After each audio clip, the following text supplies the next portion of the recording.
एक बार बोल दीजिए शिव गुरु महाराज की जय। आइए अनंत भक्ति चैनल में आप सभी भक्तजनों का एक बार फिर से स्वागत है। आज मैं आप लोगों को दसम स्कंध का पूर्वार्ध का 46वां अध्याय सुनाती हूँ, जिसमें उद्धव का वृंदावन गमन है। श्री सुखदेव जी बोले, वृषिण वंशियों में उत्तम साक्षात बृहस्पति जी के शिष्य और बुद्धिमानों में श्रेष्ठ उद्धव जी श्री कृष्ण जी के प्रिय सखा और मंत्री थे। एक बार शरणागतों के दुख हरता भगवान श्री कृष्ण जी ने अपने प्यारे भक्त उद्धव जी का हाथ से हाथ पकड़कर कहा, हे उद्धव जी, हे सौम्य, आप ब्रज में जाकर ऐसा उपाय करें जिसमें हमारे माता पिता प्रसन्न हों। गोपियों को मेरे वियोग का जो संताप हो रहा है उसे भी आप मेरा संदेश देकर दूर करें, क्योंकि उन्होंने सब पति पुत्र आदि छोड़कर केवल मुझ में ही मन लगा रखा है। उनका जीवन प्राण मैं ही हूँ, जो मेरे लिए यह लोक तथा परलोक के साधन छोड़ बैठे हैं। उनका भरण पोषण मैं ही करता हूँ। हे सखे, उन गोकुल की स्त्रियों का प्रिय से प्रिय मैं दूर आ गया हूँ, इसलिए वे विरह के मारे उत्कंठा से विह्वल होकर मोहित हो रही हैं। मैंने बहुधा आते समय लौटने का संदेश भी कहला दिया था, इसलिए वे गोपियाँ किसी भी प्रकार बड़े कष्ट के साथ प्राण धारण की हैं, क्योंकि वे मुझ में ही हैं। श्री सुखदेव जी बोले, जब श्री कृष्ण जी ने उद्धव से यह बात कही तब वे तत्काल ही अपने स्वामी के संदेश को सिरोधाय कर रथ पर चढ़कर नंदराय के गोकुल को चल दिए। श्रीमान उद्धव जी सूर्यास्त होते समय नंद जी के ब्रज में पहुँचे। उस समय लौटते हुए पशुओं के खुर की रज से उनका रथ ढक गया। वहाँ रज स्वला गौओं के लिए मंदोमत बैल परस्पर लड़ते हुए नाद कर रहे थे और थनों का भार होते हुए भी गौओं अपने बछड़ों के सामने दौड़ी जा रही थी। इधर उधर सफेद गौओं के बछड़े कूदते फांदते शोभा दे रहे थे और गौओं के दूहने के लिए बछड़े छोड़ ला पकड़ ग्वाले के ऐसे शब्द हो रहे थे। बांसुरियां बज रही थी तथा सुंदर वस्त्राभूषण पहने हुए गोपी और गोपियां श्री राम कृष्ण के मंगलमय चरित्र गाती हुई शोभा पाती थी। गोपों के घरों में अग्नि सूर्य अतिथि गौ ब्राह्मण मित्र तथा देवताओं की धूप दीप पुष्पों से पूजन होने के कारण विशेष सुंदरता छा रही थी। चारों ओर फूलते हुए वन की अद्भुत शोभा हो रही थी, जिसमें पक्षी कुंज रहे थे और भौरे गुंजार कर रहे थे। कमल वन में हंस था, जल मुर्गे व्याप्त हो रहे थे। श्री कृष्ण जी के लिए अनुगामी उद्धव जी को आता हुआ देख कर नंदराय जी ने उनके पास आकर प्रसन्नता से मिलकर कृष्ण ही मानकर उनकी पूजा की। फिर उनको खीर का भोजन करवाकर सुखपूर्वक पलंग पर बैठाया और चरण चापने आदि क्रियाओं द्वारा उनकी थकान दूर होने पर नंदराय जी ने पूछा, हे मित्र, हमारे मित्र सूरसेन के पुत्र वासुदेव जी कष्ट से छूटकर पुत्र आदि अपने बंधुओं से हिल मिल सकुटुंब कुशल से तो हैं। यह बड़ा ही अच्छा हुआ कि पापी कंस अपने छोटे भाइयों के साथ अपने ही पाप के कारण मारा गया। वह सदैव धर्मशील और सत्य पुरुषों यादवों से शत्रुता रखता था। क्या कृष्ण कभी हमारी याद करते हैं? क्या कभी उन्हें इन माता सुहृदा सखा गोपों की भी सुधि आती है, जिनके वे स्वयं नाथ हैं? क्या श्री कृष्ण स्वजनों से मिलने के लिए एक बार भी आवेंगे? जब वह सुंदर नासिका युक्त मनोहर मंद हास तथा नेत्रों वाले उनके मुख का दर्शन कर सकेंगे।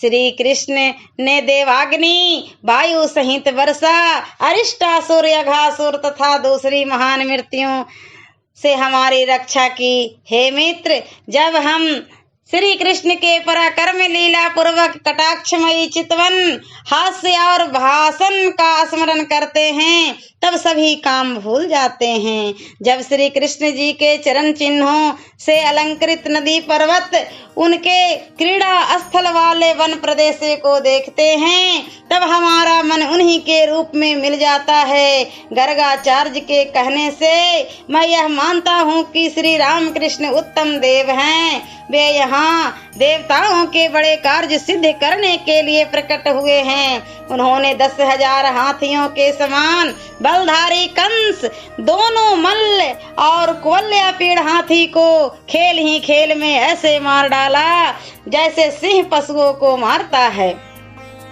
3 ताल लंबा विशाल धनुष एक ही हाथ से इस प्रकार तोड़ डाला है जैसे हाथी लकड़ी को तोड़ता है, और 7 दिन तक गोवर्धन पर्वत को धारण किया।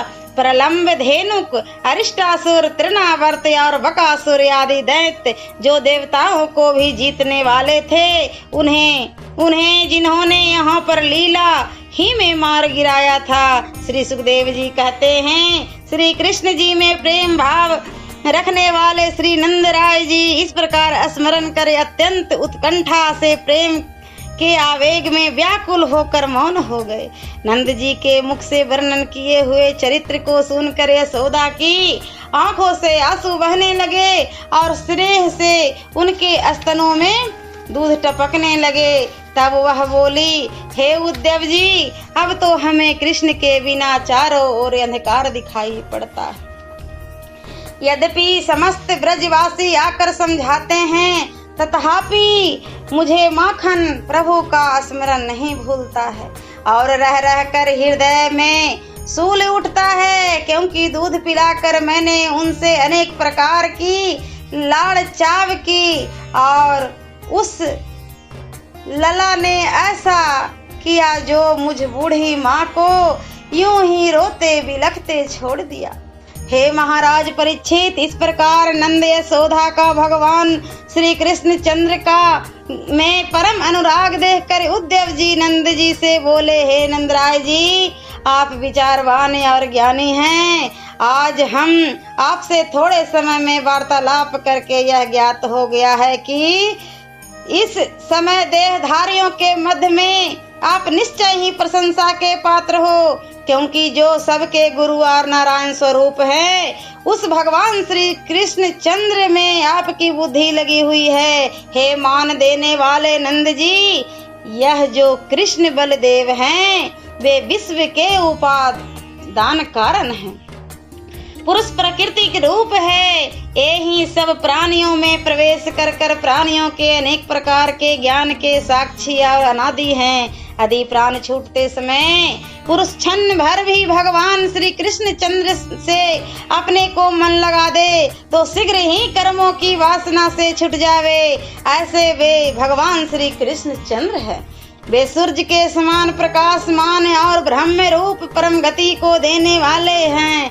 नंद जी, आप तो उन परिपूर्ण नारायण में अत्यंत ही प्रेम और भक्ति रखते हैं। वे भगवान सबकी आत्मा और कार्य कारण से मनुष्य रूप धारण किए हुए हैं। जब आप अपनी वृत्ति को ऐसा बना लिए हैं तब आपको और कुछ कहना नहीं है। श्री कृष्ण चंद्र जी थोड़े ही दिनों में यहाँ आवेंगे और वे भक्त पति भगवान यहाँ आकर आप माता पिता को प्रसन्न करेंगे। उस समय जब कंस को मारकर आपके पास आए थे और तब उन्होंने जो कुछ आपसे कहा था उसे अवश्य ही सत्य करेंगे। हे महाभाग्यवानों, अब आप कुछ भी खेद ना करो, थोड़े ही दिनों में कृष्ण को अपने पास ही देखोगे, क्योंकि वे काष्ठ की अग्नि के समान सब जीवों में विराजमान हैं। उन अहंकार रहित सौम्यदर्शी परमेश्वर के न तो कोई अति प्रिय है, न अप्रिय, न उत्तम, न मध्यम, न विषम है। उन्हें अभिमान छू तक नहीं गया है। वे सर्वदा ही समदृष्टि रहते हैं। उनके लिए न कोई माता है, न कोई पिता है, न कोई स्त्री, न पुत्र आदि।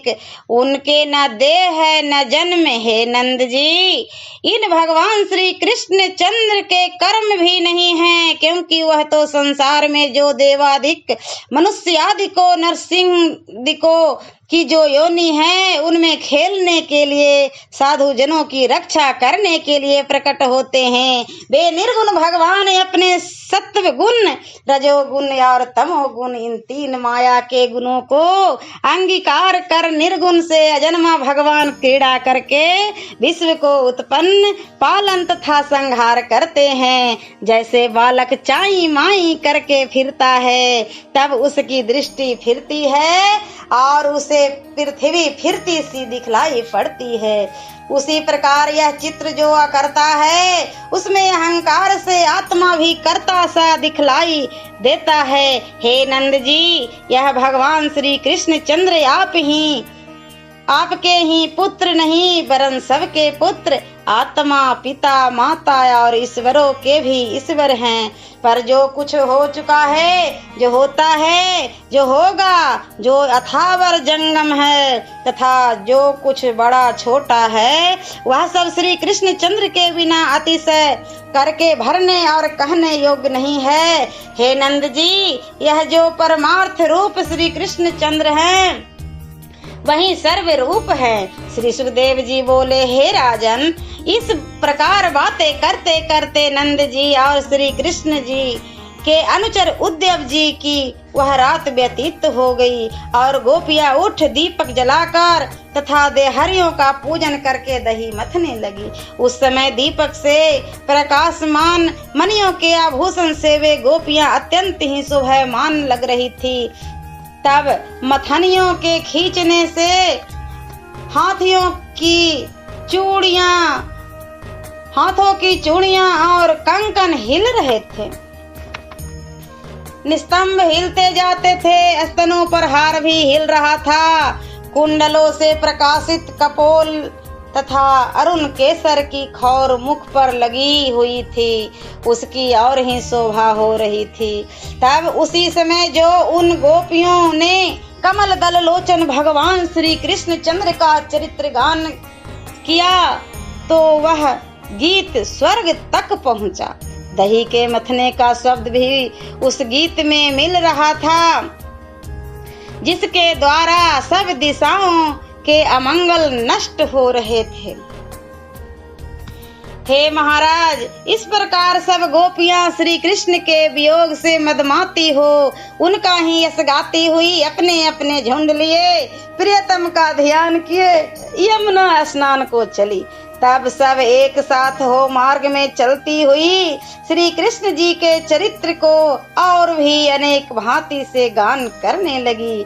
उस समय फिर तो भगवान सूर्य के उदय होते ही नंदराय जी के द्वार पर जो लोगों ने सुनहरी साज के साथ रथ खड़ा हुआ देखा, तो यह रथ किसका है, यह कौन आया है, ऐसा कहते हुए ब्रजवासी स्त्री पुरुष आपस में बातें करने लगी।